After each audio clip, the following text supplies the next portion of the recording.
Okusokera ddala Yoseri Kibahabulwa Nyandwe mutabani w'omuhozi Kanyarugaba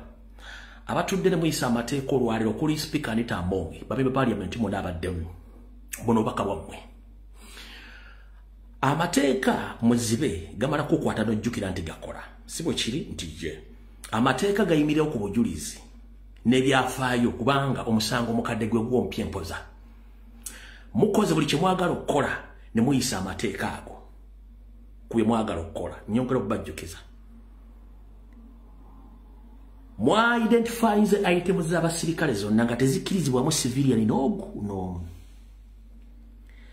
naye tulinze few moments later tulabeyo celebrity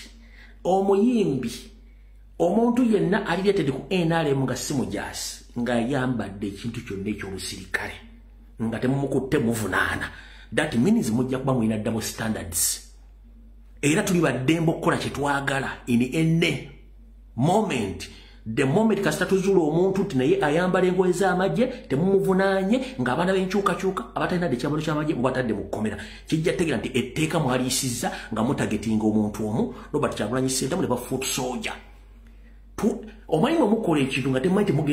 mukola ekintu nga mugenda kulumya omuntu ne muwuzika nga ate mutuyambye buyambi wano amateeka gali lawuda andikkirira nti omuntu yenna agenda okusangibwa n'ekintu kyonna ekyefaananiza ky'amagye agenda kukwatibwa kati katuddemu tulaba abayimbi bammwe aba NRM